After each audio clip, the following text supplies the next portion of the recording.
Well, that's funky. Hope it's okay on your end. Good morning, everybody. Welcome to our monthly breakfast, TechWomen Power Breakfast.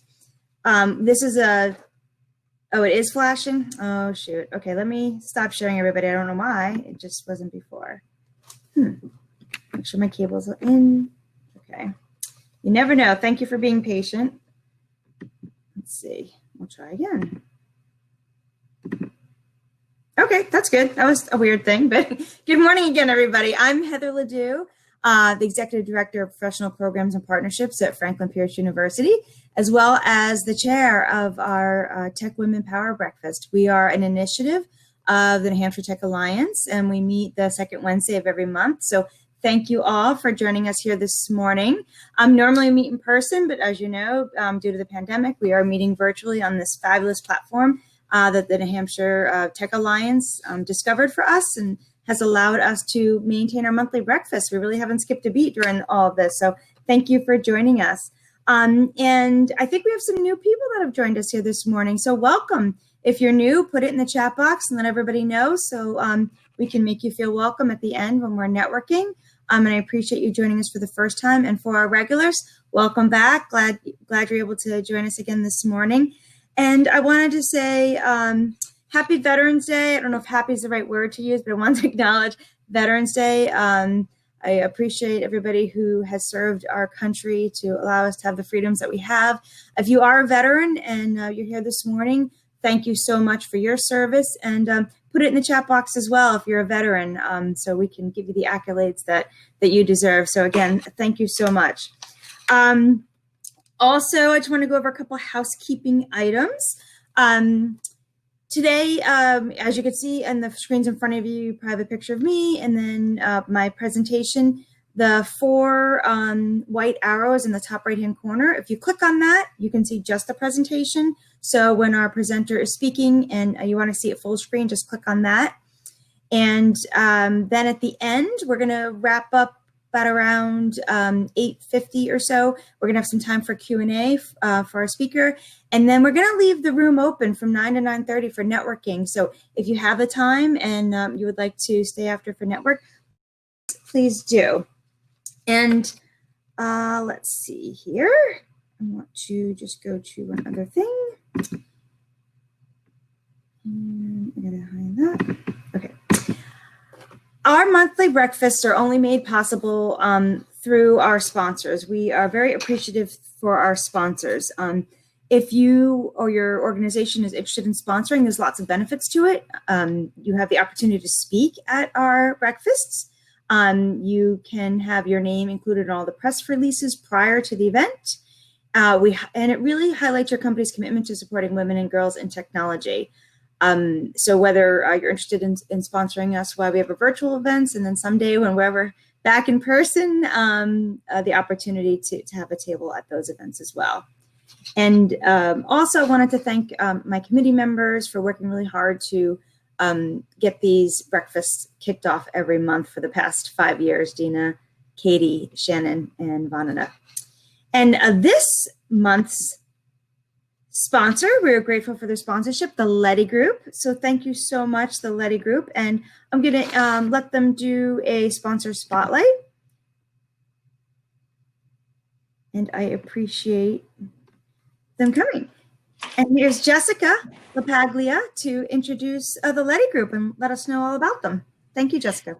Thanks, Heather, so much for allowing me to be a part of this. You're all going to laugh because everyone is virtually here today. So I have a puppy and he's squeaking a toy right now under my feet. So I had to add a little humor to that. So if you hear that, that's what it is. Not here to chat about that, but what I'm here to talk about is Letty Group. We are a local woman-owned staffing company, and we've been in business since 1994.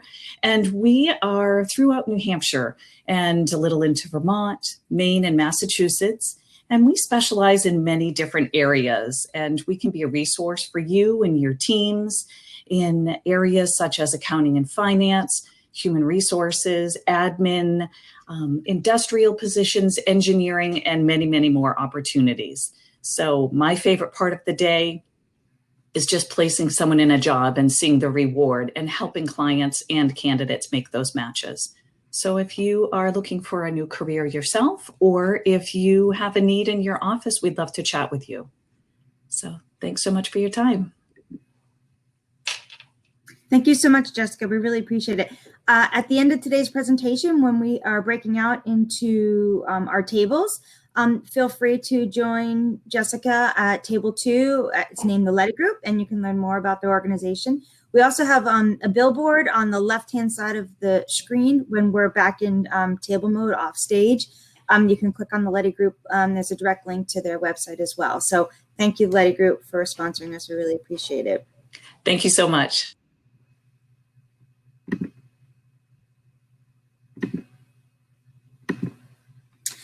So I would like to introduce my fellow committee member, Shannon Herman, who will introduce our speaker.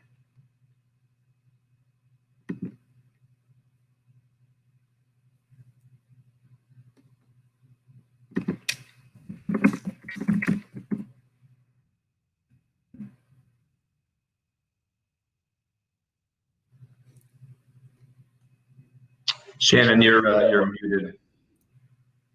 Wow. Sorry, guys. I didn't expect that. I was saying we all have new challenges with remote work. So apparently mute is one of them. But also, Jessica, I have a new puppy as well. So understand that challenge. As Heather mentioned, my name is Shannon Herman. I am a senior recruiter for Alexander Technology Group. I am also the co-chair for the TechWomen, TechGirls program. So the program is more than just these breakfasts, although these breakfasts have been going strong monthly for over 5 years. We do have other programs as well. So if you're looking for different ways to help support the New Hampshire High Tech Alliance, feel free to reach out to me on that. As Heather mentioned, I'm here to introduce our speaker, Lexi Garcia. I've spoke with Lexi a few times, and when I first met with her, I was just so excited to hear about what ARMI was. I think we've all heard the name of the company. We've heard that they got a lot of funding, and we've heard they're doing really cool things. But I'm very excited that she's going to come here and tell us a little bit more, give us kind of the non-science heavy view of what's going on, but also more importantly, share some of her background story of how she ended up there, how it ended up being the right fit for her, and really just highlight some very cool things that are happening in our backyard. So thank you very much for making some time today, Lexi, and welcome.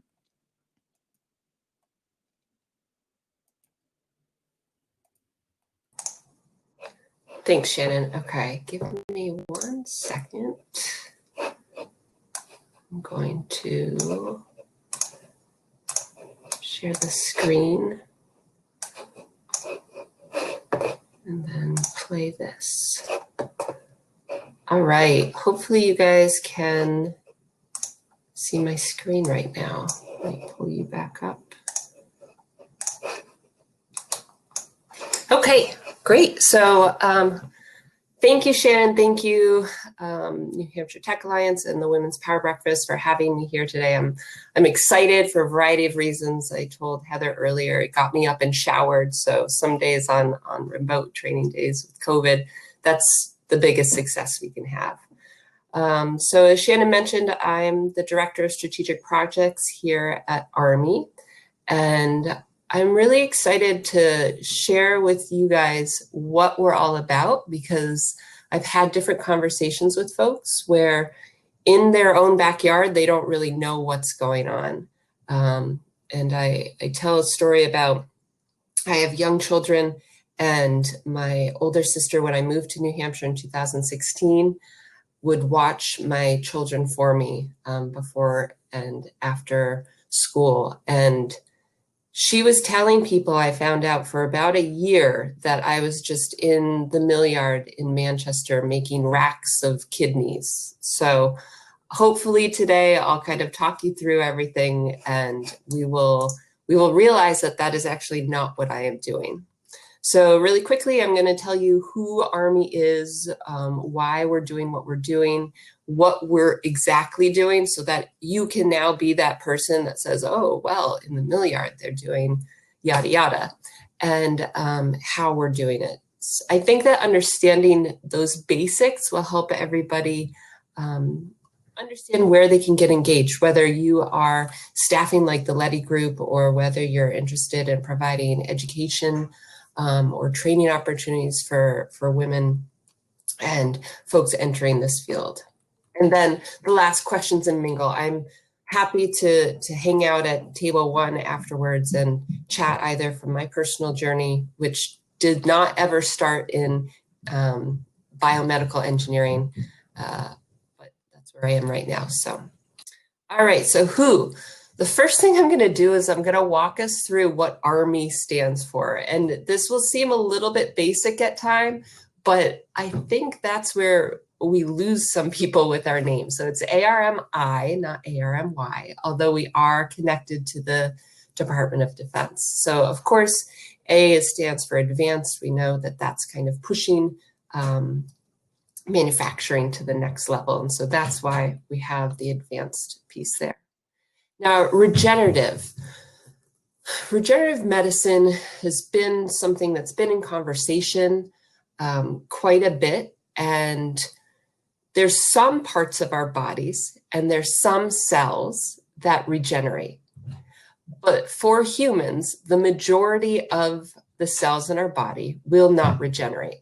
So I have an example up here where you have a salamander's limb on the right side, and then you have a worm on the left. And you can see that with the worm, regardless of where you were to sever that worm, the cells would know what to do and they would regenerate the rest of the parts of the body. Same with the limb on the salamander. So you have those cells that will start working towards, and differentiating is a word that we use a lot. They'll start differentiating into being the appropriate cells. So you'll have some cells that will become the bone, some will become the nerves, the muscle, and then of course the skin.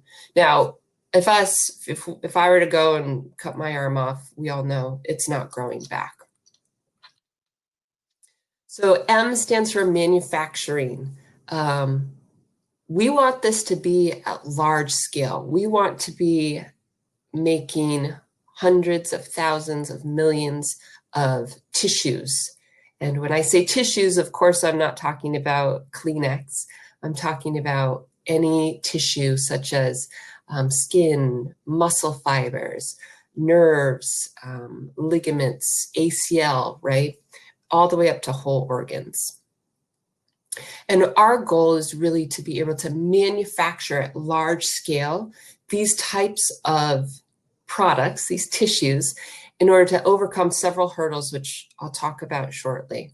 And then the last is institute. So you have here in the middle of the purple circle, BioFabUSA temp space. And if I say temp, what I mean is tissue engineered medical product. So we've heard about medical products or medical devices like pacemakers or even the tongue depressor, that's a medical product. Band-aids are medical products. But when we're talking about tissue engineered medical products, that's where we're talking about maybe stents or different parts of your heart or any of those tissues that I was just discussing. So we call ARMI an institute because it's focused on all of these areas. So education and workforce support, engagement. I've been at ARMI for a little over 2 years and just about 3 years actually. My first 2 years there, my role was as a member support manager. And so what that meant was I needed to know all of the experts across the country in the tissue engineering field and really be the matchmaker and make the appropriate connections between all of the different folks, either the folks that have a certain resource and need somebody to use it, or folks that are in labs that don't know what's out there and available. So the engagement piece is huge. Regulatory and standards. So I think that in the era of COVID, and you guys have heard in the news about these clinical trials, you're familiar or more familiar maybe now than ever before about our regulatory process and approval process with the FDA. And standards play a big role with that. Now, we're building an industry here. There's no tissue engineering industry. And so there aren't many standards existing today. And so that's one of our goals, is supporting folks in the not so glamorous job of developing standards. Projects, I'll talk about that a little bit later. We've got both technical as well as education and workforce development projects. IP access, that's a big one, just in terms of allowing people to have the access to the information they need when they need it. And then the modular scalable processes, that's really getting into manufacturing. I'm excited to show you guys a little bit about what's going on in the mill yard. And then the last two, meetings and events, thought leadership and innovation. ARMI is trying to be this mixing pot where you throw all the right ingredients in and then you stir it around and you get some really great innovation. I'm sure you guys are aware that in the science fields in particular and the biotech fields, collaboration is really critical to innovation. And so we're trying to get as many connections as we can so that people can get creating. All right, so then we get into the BioFabUSA, the second part of our name. So ARMI is the nonprofit, and BioFabUSA is the grant or the program from the Department of Defense, and that will make sense here shortly. Now, I've made this, what is that called? The bracket. I've made this bracket, this purple bracket in the middle of the screen, kind of going over all of the different types of factors that we're working with in terms of life at ARMI. So all the way up to full organs and even systems of organs, because we need to have our systems work together, to looking at the tissues, the cells, and then the cell organelles. Because we don't know a lot about tissue engineering. We know a lot, but then we don't know a lot. Because we don't know a lot, we need to be able to zoom out and see what type of feedback we're getting, as well as zooming in. And so in terms of life, we're looking at a lot of different layers. Fabrication, fab is short for fabrication. So of course, we're not just playing with the goo, which is what our executive director, Dean Kamen, talks about a lot, but it's really the fabrication. So bringing the engineers to the table and having those conversations with our mechanical engineers, our manufacturing engineers, electrical, chemical, all the way up to our biologists, right? So having those conversations in order to fabricate things. And then USA, we know what USA is. This is a map of the locations of some of our members. So you can see that the Northeast and right around New Hampshire is a huge hub for tissue engineering. There's kind of a nice triangle between Boston and Dartmouth, and then over to New York. And so where we are in Manchester, it kind of falls really nicely on one of those lines. All right, so now you know what ARMI is, the Advanced Regenerative Manufacturing Institute. So we are in Manchester, as I've mentioned. We're a nonprofit and entirely based off of members, a consortium. And we were given $80 million by the Department of Defense in July 2017. And there are a few projects since then that we've been able to take on as well. So there's some CARES Act projects in addition to that, which we have separate funding for. So we're trying to help support in a variety of areas. But today I'm going to be largely talking about the BioFabUSA program with that $80 million. So we have over 175 member organizations, mostly industry, and I would say mostly small industry, followed by some large industry, and then tons of academia, some nonprofit, and then government consortium as well, government folks as well. All right, so I'm going to hit play. This is a video. So for this video, there's some like fun sounds. There's some music with it. So if you hit that music, and by the way, I wanted to note, if you're looking at the Remo screen, in the top right corner, there's 4 arrows pointing outward. Feel free to push that and you can make my face go away and my screen get bigger. So this is kind of tissue engineering.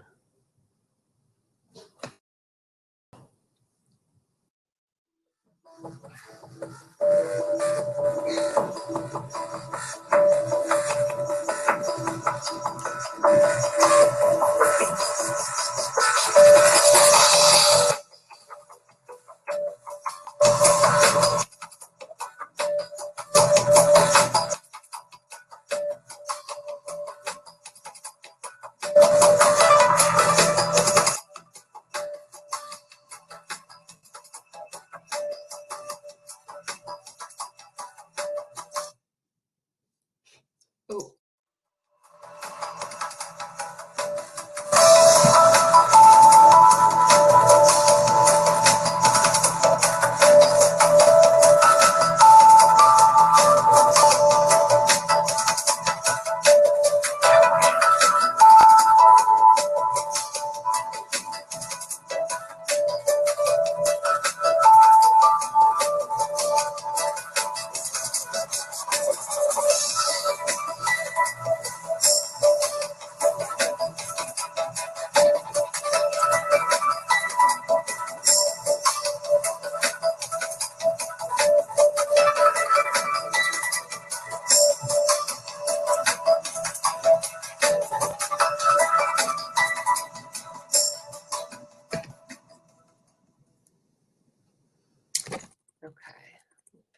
Down a little bit. Sorry, I clicked to check the chat and it hit you guys off of the video. So that's just a little overview. Oh, wait, I'm starting again. Oh, it's not. Okay, there we go. So that's just a little overview of what tissue engineering at the most general level. And you could see there, of course, that the patient was happy and healthy at the end.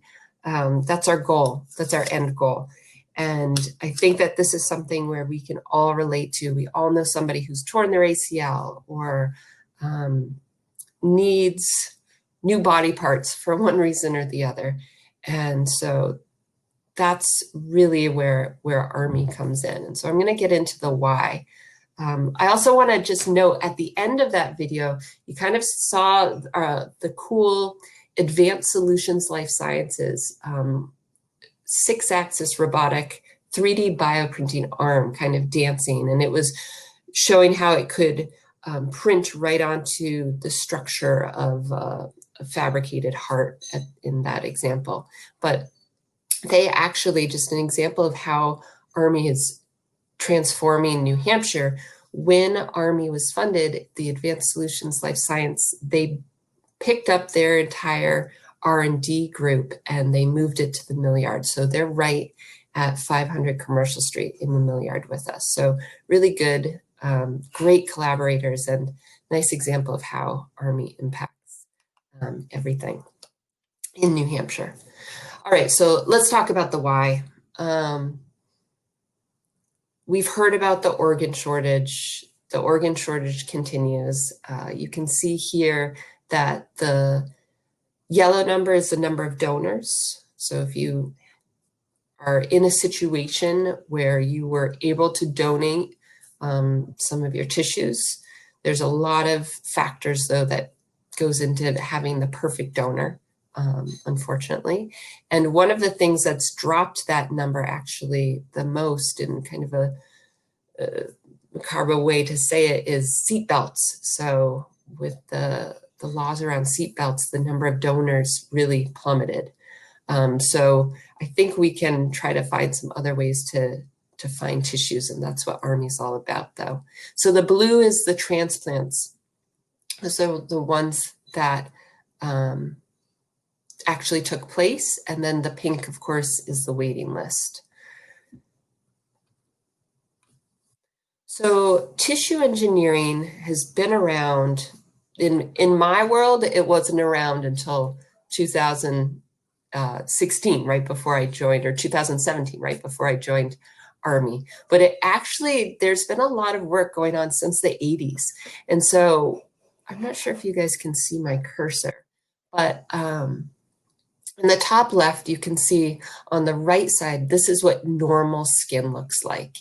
And Apligraf was one of the first tissue engineered medical products, one of those first attempts to hit the market in '86. And you can see that they were able to replicate some of the different layers of skin. Now, does it look exact? No, but is it closer than it was? And so these would be used to help diabetics with wounds that wouldn't heal. Now, part of the problem is that these were made manually, and we will be talking a lot about that. And the other challenge is around how they would be coded with insurance, right? If Apligraf is using the same code as a Band-Aid, you can be sure that the insurance company and the hospitals would not be using Apligraf, even though it's clearly not a Band-Aid. But it would be more costly, so it wouldn't be covered. Things of that issue around some of those pathways towards, not regulatory pathways, but reimbursement pathways are also need to be considered. Now, in 1999, you could see that in Scientific American, they were talking about the promise of tissue engineering, and then in 2000, it's really small, but right here, the 10 hottest jobs, tissue engineering's #1, 10 hottest jobs in 2000. Now, I don't know about you, but I am not using any tissue engineered medical products right now, and my guess is that you aren't either. And that's because there are a variety of challenges. Now, there's huge opportunities for savings. This is an example of where hemodialysis costs us $42 billion a year, and diabetes costs $327 billion in the US per year. Now, if you were to imagine, instead of using some of these Band-Aids, I'll go back to that term, right? Just to kind of not have a solution, but to fix it for right now, which is what we're doing. If instead you actually you took out that defective organ and replaced it with a new one, now you're not paying billions of dollars a year. You're paying that one time for that one surgery. So you can envision where the cost savings would be. And then, as ARMI is one of the 14 advanced manufacturing institutes in the country, it's the only one focused on tissue engineering, but our goal is also to reinvigorate US manufacturing. Manufacturing's kind of gotten, you know, not as glamorous stereotype to it. And I don't know what could be kind of more cool and high tech and clean if you're thinking about manufacturing than working with tissue engineering. And then, of course, another cause for why we need this. So there's technical challenges that are eliminating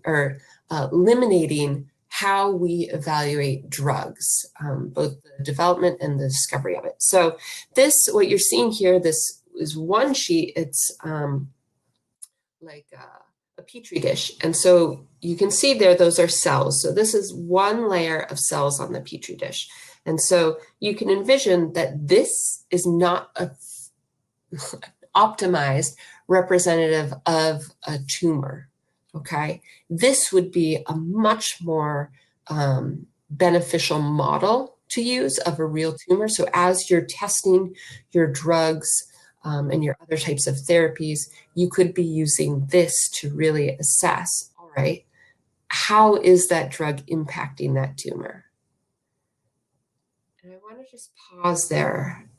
If there's any questions on what I've talked about so far or anything like that, go ahead and put them in the Q&A or jot down in the chat what you're thinking about as I've been talking about what tissue engineering is just generally, and then the why. So I'll give you guys a couple seconds. What are you thinking about now in terms of some of the why and the challenges?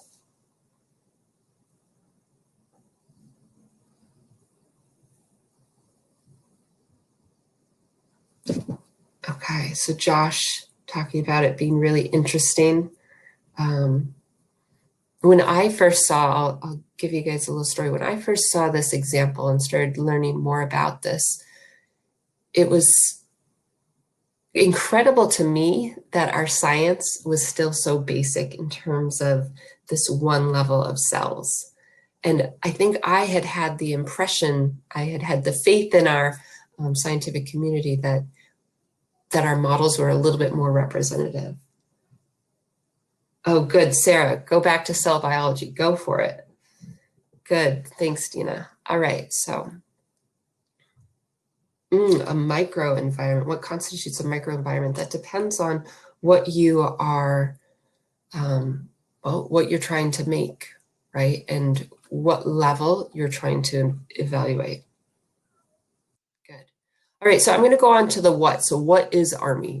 We kind of have this concept of ARMI being this institute focused on biofabrication and manufacturing, but what does it actually do? So this image shows you where government and academia, where their funding kind of drops out in terms of pushing products to market, right? And there's this investment gap in between the two. And this is incredibly important when you're talking about tissue engineering, where the raw materials are very expensive and the cells are very expensive to keep up. So this investment gap is huge. So ARMI's coming in to try and fund this investment gap. And what we're investing in here is not just things for an end product. So ARMI's not just focused on lungs or on kidneys or on muscle, right? But we're focused on enabling the field with certain types of technology. And you'll see an example of that here shortly. But you can imagine that if we don't have the proper technology, it's hard to move forward with some of those tissues. So BioFabUSA's mission is to make practical the scalable, consistent, cost-effective manufacturing of tissue-engineered medical products and tissue-related technologies to benefit existing industries and to grow new ones.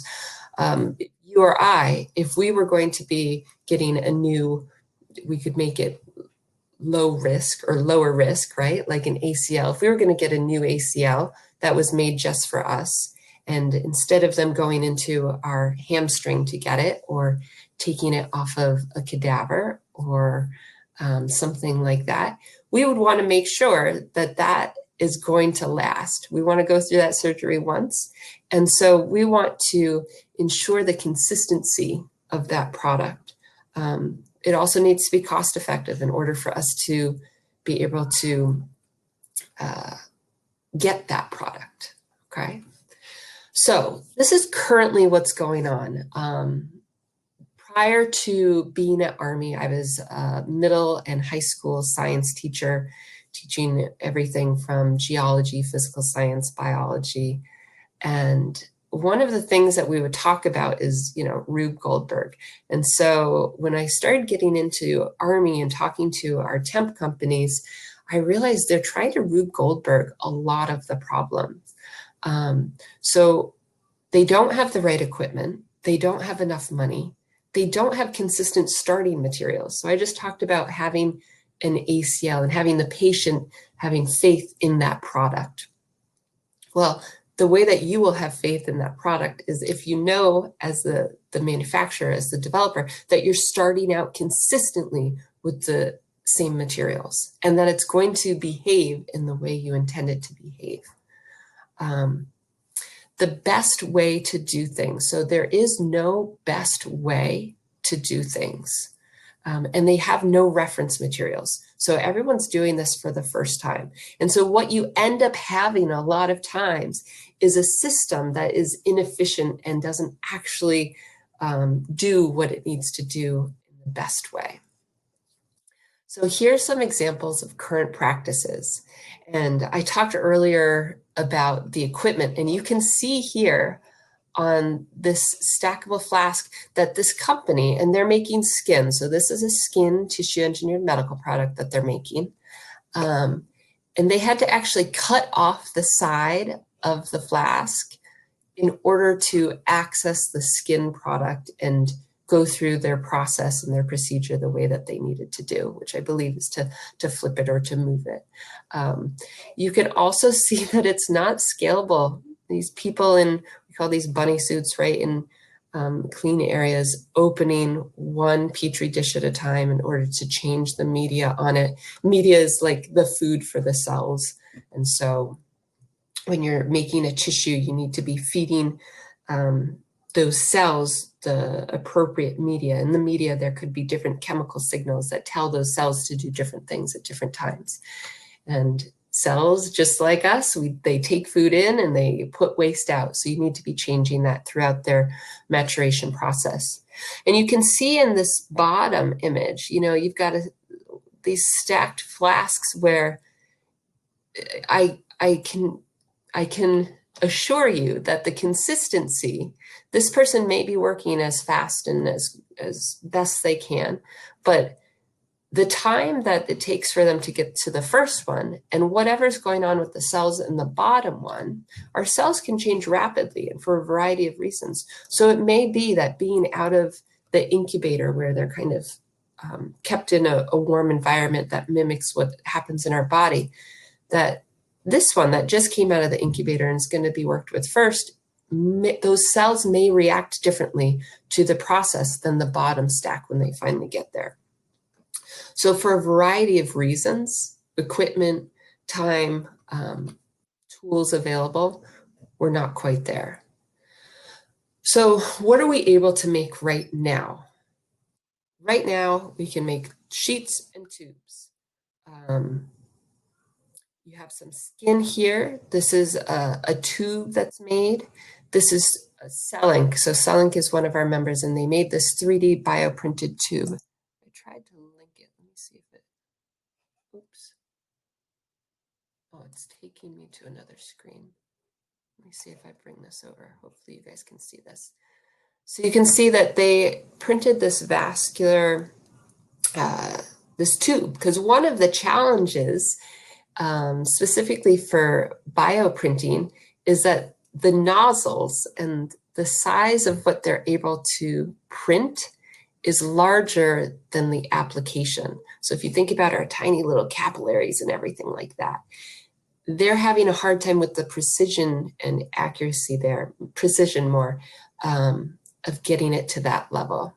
So hopefully when I drag this over, you guys were able to see that. Let me bring you back up. Okay. So yes, currently we're unable to replicate the chemical, mechanical, and structural complexity of native tissues because there's so much to understand. Okay. So what we're trying to do is we're trying to move it away from this type of situation where all of these folks are working in these hoods where, you know, the product that's in there is, they're able to assure sterility and make sure there's no contamination because of some of the steps they're taking in their process. But you can imagine how laborious this would be with your arms and tubes trying to by hand make these tissues, right? Yeah, with very little control over the quality of the product. And as try as they might, they will not be consistent, right? You could ask, you know, 10 people to make a peanut butter and jelly sandwich, and they're not going to make it the same way. And that's something easy we know how to do. So this is what we envision. We envision one technician who's going to be looking at all of these different bioreactors. If you imagine these are different bioreactors, and in each bioreactor, there could be a different type of tissue or a different tissue for a certain person, right? Because you're able to have tissues that are specific to the cell and gene makeup of the patients. So it should not be made by hand. If there's one thing I can tell you is that tissues, anything that's going into your body, we don't want that made by hand, okay? So what do we want? Well, let's look at how ARMI's doing So one of the first things that we did at ARMI was we talked to as many people as we could in the technical area. And we came up with this roadmap. And in the roadmap, we kind of laid out the TEMP, remember, tissue engineered medical product manufacturing process. And so really, there's 5 main stages in this, as well as packaging, preservation, and transport. Okay, but I'm going to talk about these first 5. So tissue or cell harvest and cell banking. So first of all, if you're going to make a tissue, you need cells. They're either coming from the patient and you need to harvest them from the patient, or they're coming from another cell source. But you need to get whatever cells you're going to get. Our cells, we have different types of cells in our body, and different cells can become different things, okay? So you'll need to find the right starting material, the right cell. And then what you need is you need millions and billions of cells in order to make whatever the product is that you're going to make. And so that's what we call the expansion culture. We need to grow these cells. And the cells that we're talking about, if you've heard about cell therapy, what they're doing is that they're taking cells, and the cells have these byproducts, these waste, whatever you want to call it, and they're taking that byproduct and they're using it to signal to different things in the body.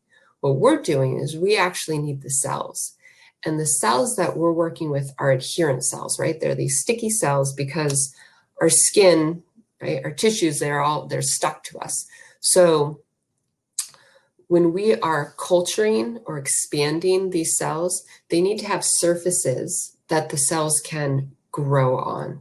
And so you have these bioreactors, which mimic the environment in the body. And you have all of these different kind of microcarriers. If you imagine really tiny, like those vases filled with marbles, if you imagine that, but much smaller, and all of those microcarriers, those marbles, get covered with the cells. Okay, so now you have maybe a container filled with all of these microcarriers, these tiny, tiny marbles that are covered with cells. We have enough cells, and now we need to get the cells off of those microcarriers, off of those marbles, and get ready for them to be used in however we're going to use them. So that's what happens in this cell harvest and media exchange. They're going through a process with either some sort of solution or a mechanical process in order to get the cells off of what they're stuck to currently and ready to go on to the next piece. And that next piece, where simultaneously, is this scaffold fabrication. And that is where I've spent a lot of time working with different members. So there's a couple of main ways that people do that. One is 3D bioprinting. And so they print a scaffold, like if you imagine, and a scaffold just like a building scaffold. They print the structure of that tissue, and then they apply the cells to it, however they're going to. The other way, as I had talked about some of the challenges with 3D bioprinting, it's hard to get to that precise level. The nozzle is larger than the application needed. And there's some incredible companies that are working on really amazing technology to do different things. But the other way to do that right now is through decellularization. And so what they do is they take an existing organ and decellularize, right? Just like de-ice. You take all the cells off of that organ. And what you end up with is kind of this whitish clear bag, which is just the scaffold left. And so we'll do this with pigs, porcine. And so maybe the next time we're in person, and if ARMI is asked to speak again, I can bring around some decellularized hearts or lungs so that you guys can look at them and touch them. But it's really phenomenal to see all that's left when you take away the cells. And then once you have the scaffold and you have your millions of cells, billions of cells, you're going to apply them and then give all of the right chemical cues so that those cells start differentiating and becoming the appropriate things in appropriate ways. And then, you know, we could say bada bang, as if it's easy, and you're going to package, preserve it, and then transport it to the patient. Now, across this whole process, there's these cross-cutting development areas. And so these are folks, these are all these different companies and organizations that bring different types of expertise. And so these all is where all of our different members, we get to bring them together to say, okay, this is our issue. We need billions of cells. How can you help us with automation? How can you help us with equipment, with measurement? All right, so this is just a really quick, I'm gonna go over this one and the next one really quickly. You can see that that scaffold fabrication took place separate from the cell and harvest. And you can see there's a variety of steps in each one. What you're seeing below are the symbols for those cross-cutting concepts. And these are the number of projects that we've funded in these different areas to help support the gaps, the technical gaps in those areas.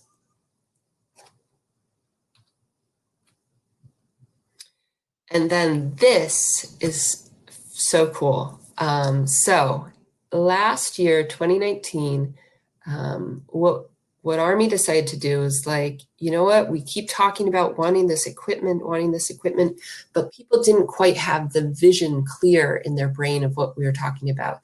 They would still, you know, make recommendations that were largely manual. And so what we did was, and this is attributes to our CTO, Tom Bolenbach, had this vision along with our CRO, Richard McFarland, Dr. Richard McFarland, and the whole group, just great. But what they did was they took off the shelf pieces of equipment and they said, let's see if we can just tie these all together. Let's integrate them together and see what we can get. And so they were able to do it. And so what you would have here is this little blue thing right here is kind of the thermos, for lack of a better words, right? So the technician would go and they would get some vials of cells from the cryo freezer and have them in there. And then the technician would put it into that location and on the screen hit go. We worked a ton with Festo and Rockwell automation too. You can see along the top, there's a ton of Rockwell stuff up here, and Festo developed this whole front piece. And when you hit go, this line starts. So they thaw the cells go in through here. I call it the car wash, and you'll see in a video here momentarily why I call it a car wash. It kind of sterilizes the outside of the vial. And then the vial is punctured and the cells work their way. Now this was a demo line. So we've got all of the lines, the tubing kind of on display in the back there, but those cells get flushed into these bioreactors and then they sit there and they culture and they expand, right? So that we've got enough. And then once they've expanded, once we have the level, the numbers that we need, they come over here to the Centrotech counter centrifuge. And so that's how they take the cells off of the microcarriers. They harvest them, and then the cells travel even more down here into these kind of, they're a little bit like the sandwich clam shells, but fancier, much fancier. And what they do there is that they're given the appropriate signaling that I've mentioned in the media, and you're able to have a rack of 10 ACLs after 45 days. So you hit go on the screen down here, and after 45 days, we end up with 10 clamshells, and in each clamshell is a bone, ligament, bone construct. This is just an example to show all of the things that need to be measured in one area. And so this is why we know a lot, but we don't know a lot, because there's so many different variables for us to assess and understand. And if you change this one thing, what happens here? Okay, so these are example projects that I mentioned before, and I had showed you this little icon. So here's some projects that we've funded so far and the partners that are part of those projects. So the Centralized Fluid Management and Culture Control System. That's kind of like where I showed you that image of the technician, one guy watching multiple bioreactors. That's where that would be really valuable. Smart bioreactors with integrated sensors. A lot of times we don't know what's going on in the bioreactors. We don't know how our cells are doing. And so people will spend so much money either on the cells or feeding the cells, and then, you know, they'll be contaminated or they won't have differentiated in the way that they needed them to. That goes back to your starting material. You think you're starting with one thing, but all of a sudden it's something else. Wireless non-invasive inline monitoring. We need to monitor the heck out of everything, right? So that we know and can figure out, is this thing what we think it is? And so this is where the Tissue Foundry, we've started this year in 2020 with this Deep Tissue Characterization Center. So these are both down in the mill yard. So the Tissue Foundry right now is at 400 commercial, but we're building out in 500 commercial and in 540 commercial street. And that's where the Deep Tissue Characterization Center will be. And what we will do is we will take products off the Tissue Foundry line and characterize them and say, okay, is this what we think it is? And if we make this one tweak, how does that change our product? By going through that, we'll be able to have a better understanding, a really thorough understanding of how the process impacts our products. And then down the road as well, we're going to have an incubator. So once these lines are all set up, we're in the process of building 7 new Tissue Foundry lines as well. We'll have an incubator where startups can come and use the Tissue Foundry, train on the Tissue Foundry, work with the Deep Tissue Characterization Center and say, is my stuff what I think it is? All right, so now this is where I'm going to share a video.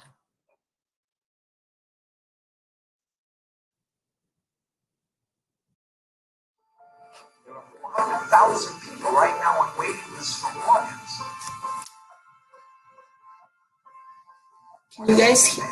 Can you hear that? What if we create a scalable capability? It's unprecedented. This is about solving problems that will impact every disease. It's not genuine medicine that we're trying to create here. It's the manufacturing of the best organs.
So that's the ACL.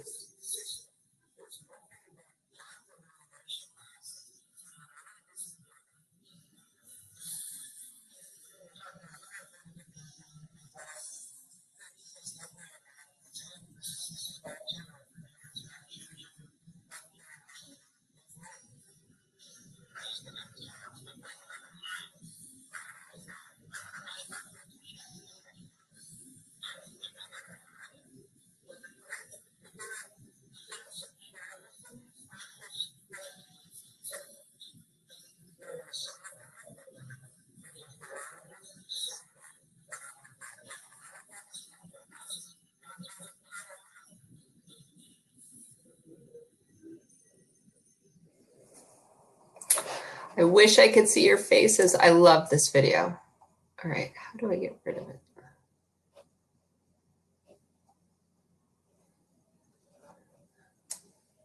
Josh, I'm not sure how to get rid of it.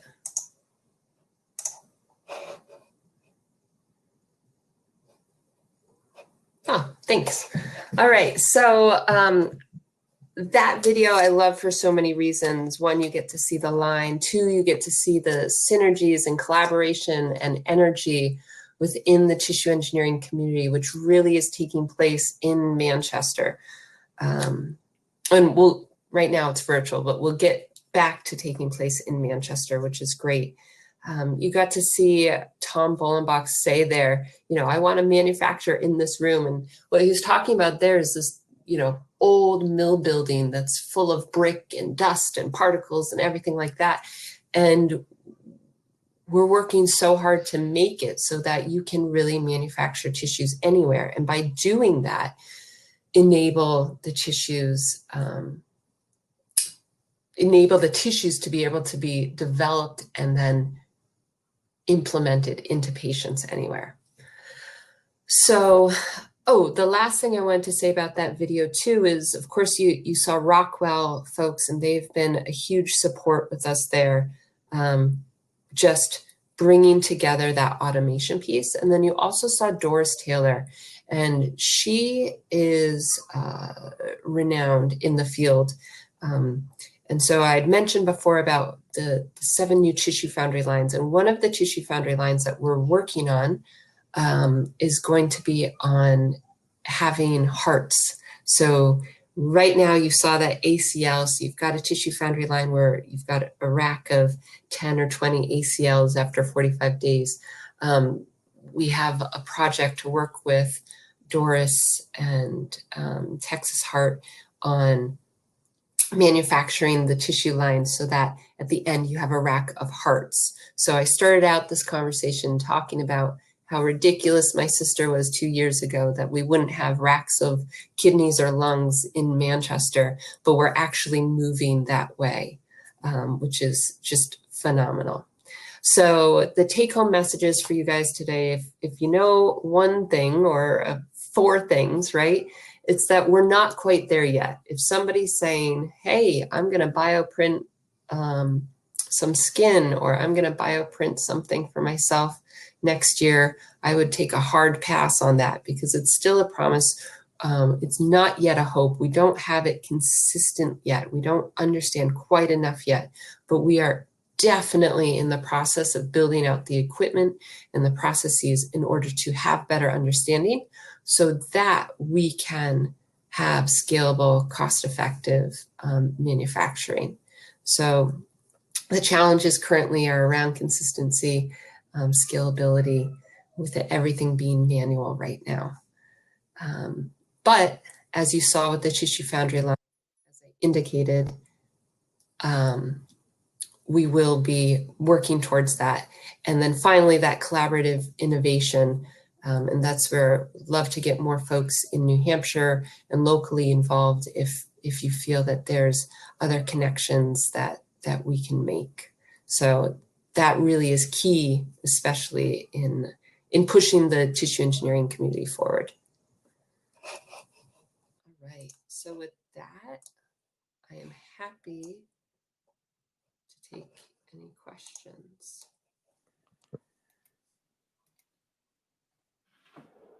All right, Lexi, thank you so much for all of the information today. I think that just from the comments, everyone really understands a little bit more about what this all is, and starting to understand a little more about how it could directly impact their families or themselves.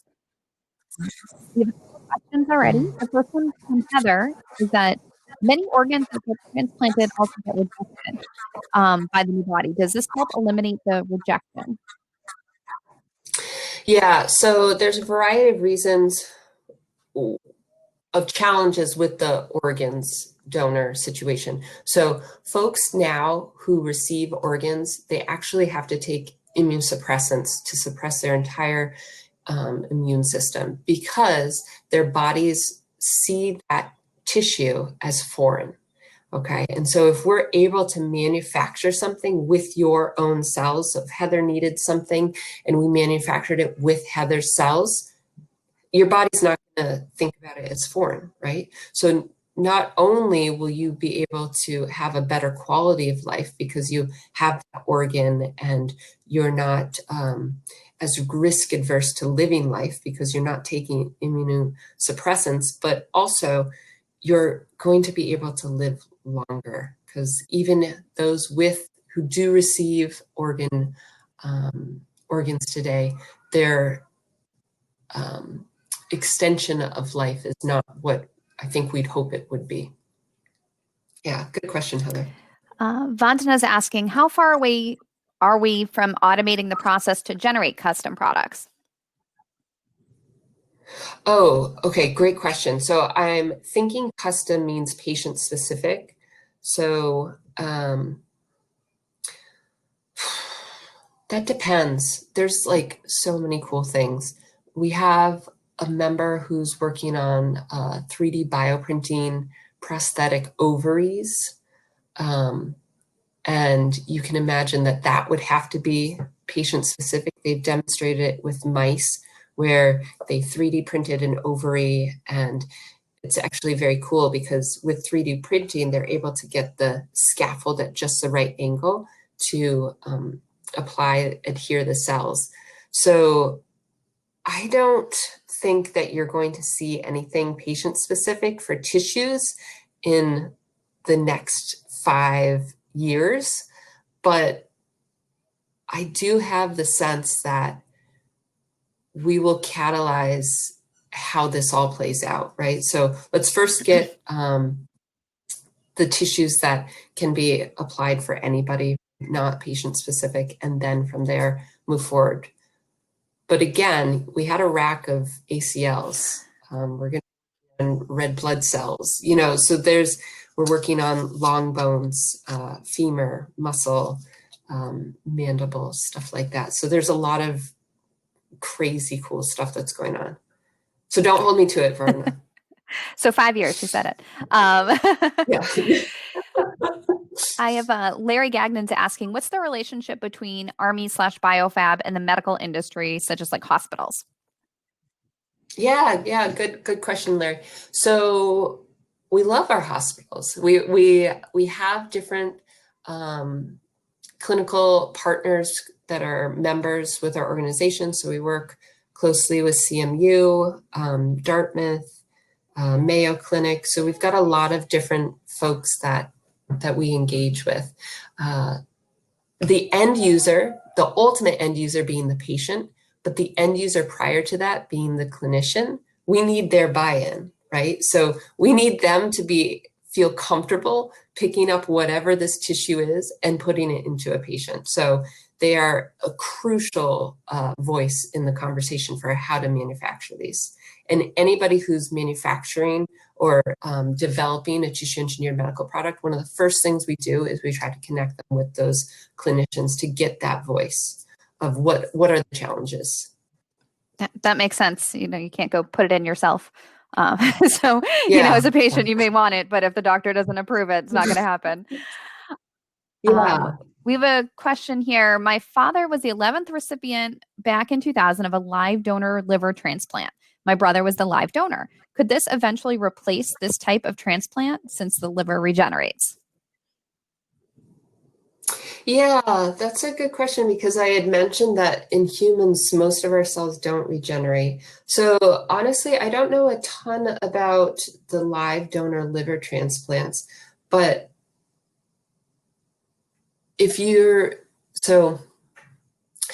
think about it from a financial standpoint, both your brother and your father were admitted into ORs at a given time. And so there's costs and risks. Anytime you are in an operation, there are risks associated with that. So with that type of live donor transplant, there's multiple risks.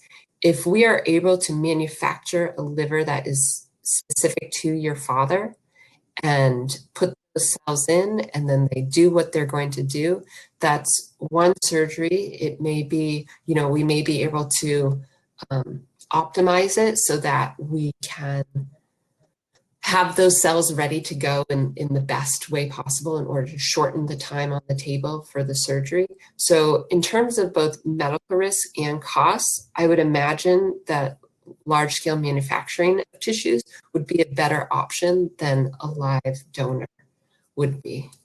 I hope that makes sense. Julie's asking, you have funding from the Department of Defense. Can you speak to what their interest is in this? Oh, yes. And I meant to start out today saying thank you to any veterans and their families for their support and sacrifices. So yes, we are definitely funded by the Department of Defense. And one of the ways that I think about this, my husband was in the Army for 12 years, and the military invests a lot of time and money into their workforce, right? They're soldiers. And so if you think about those soldiers going either away into war or just in some of the hazards of training for war, injuries happen. And so if they were able to maintain their workforce through these different things, through these different tissue engineered medical products, then they're able to I don't know how to say it, but they're saving money, right? They're not losing some of their most valuable members because of some of these injuries. And that is also one of the reasons why Dean Kamen was, I believe, selected. This is just my beliefs, because Dean has had such great relationships with the Department of Defense in the past. He made the Luke arm, which is a robotic prosthetic arm where users could even pick up something as small as a grape with it.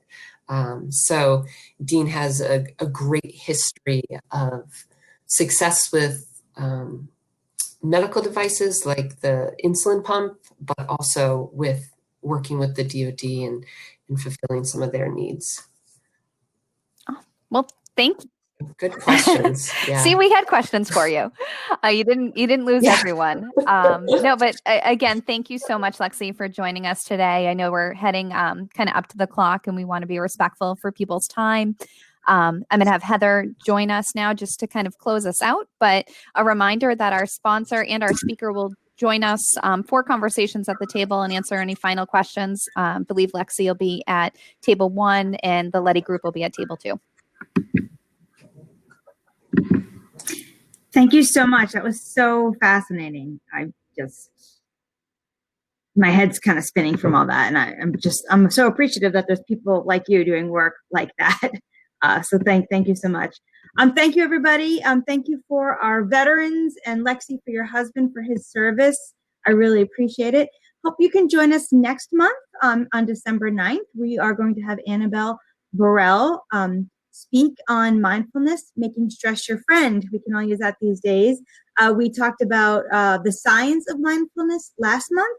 So now we're going to follow up with making it your friend and embracing that. So I really hope you can join us. Those of you who are first timers, again, thank you for joining us. I know we have people even down in DC, so thank you for that. And like we said, we're going to be after for half an hour, so feel free to pop around and network. And I hope you can continue to join us. We're going to keep them virtually. We were only going to go to the end of the year, but looks like we're extending it further. So we are going to be in this environment for the foreseen future. And that's it. I really hope you were able to join our session today.